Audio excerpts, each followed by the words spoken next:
Satara news, निर्भीड व निष्पक्ष बातमी देणारं एकमेव व्यासपीठ। राष्ट्रवादी काँग्रेस पार्टी अजित पवार गटात नुकतेच प्रवेश केलेले पिंटू जगदाळे यांनी उत्तरमानच्या पाणी प्रश्नासाठीच मी राष्ट्रवादीत प्रवेश केल्याचे प्रतिपादन केले। गेल्या अनेक वर्षापासून खासदार निलेश लंके, जिल्हा बँकेचे उपाध्यक्ष अनिल देसाई यांच्याशी सलोख्याचे संबंध असलेले पिंटू जगदाळे यांनी अजित पवारांच्या राष्ट्रवादीत अचानक प्रवेश केल्याने सर्वांना आश्चर्याचा धक्का बसला। त्यानंतर ते प्रसारमाध्यमांशी संवाद साधताना म्हणाले की उत्तरमानच्या जिव्हाळ्याचा असणारा पाणी प्रश्नासंदर्भात तसेच राष्ट्रवादीच्या संघटन बांधण्यासाठीच मी राष्ट्रवादीत प्रवेश केला। खासदार निलेश लंकेंशी माझे संबंध काल होते तसेच आजही राहतील आणि त्यांच्यावरील प्रेम कमी होणार नाही। येत्या काळातील स्थानिक स्वराज्य संस्थेत पक्षाने संधी दिल्यास नक्कीच निवडणूक लढवेल, तसेच आमच्याकडे सर्व उमेदवारही तयार आहेत, असेही ते म्हणाले। तुम्ही अजितदादा गटात प्रवेश केलाय राष्ट्रवादीच्या, नक्की काय भावना आहेत? दादा गटात प्रवेश करण्याचं काम म्हणजे एकतर विकासाचा मुद्दा पहिला आमच्या उत्तरमानचा आपला पाणी प्रश्न असेल। म्हणजे आज उत्तरमानचा पाणी प्रश्न की त्याचं काम प्रगती पता म्हणण्यापेक्षा ते प्रोसेस चालू आहे। आणि माझ्यासारखा एक छोटा कार्यकर्ता म्हणून काय एक युती धर्म म्हणून आपण आपल्या लोकांसाठी काय मदत करू शकतो हा महत्वाचा विषय, माझा पाण्याचा विषय आणि त्यासाठी मी प्रवेश केलेला आहे। आणि लोकांची जी गोरगरीब म्हणजे किंवा जे पक्षाचं जे संघटन असतं हे मान तालुक्यात शून्य आहे आणि पक्षाचं संघटनच्या दृष्टीनं मी प्रवेश केलेला आहे।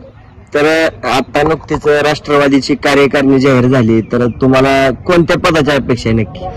मला काय पदाची अपेक्षा वगैरे काय नाही, शेवटी काय असतं पद हे काम असतं। म्हणजे मी कार्यकर्ता म्हणून एक माझी अपेक्षा की शेवटी आपण काम किती असतं, काम केल्यावर पद मागे येतात, लक्षात ठेवा।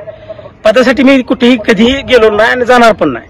काय शेवटी मला जी काय आदेश अजितदादा दिले असतील, आमचे नेते नितीन काका असतील, बाळासाहेब सोळकर असतील, आमचे जिल्हा परिषद जिल्हा बँकेचे संचालक प्रदीप अण्णा विद्यार्थी असतील, शिरूपराजे असतील, आधी झडपीचे माझे अध्यक्ष उदयदादा कबरे सुद्धा असतील, त्यांनी सुद्धा माझ्या पक्षा प्रवेशासाठी उदयदादांनी फार प्रयत्न केलेत।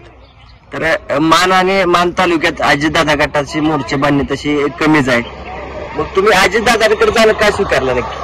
नाही, अजित जरी कमी असली तर 100% जे संघटनात्मक जे काम करायचं आहे का नाही ते 100% आम्ही 6 महिन्यात ते बरोबरीत आणू, तेवढा मला कॉन्फिडन्स आहे। शेवटी जे काम महत्वाचं आहे। खासदार निलेश लंके साहेबांचा आणि तुमचंही चांगलं कॉन्टॅक्ट आहे असं आम्ही ऐकून आहे।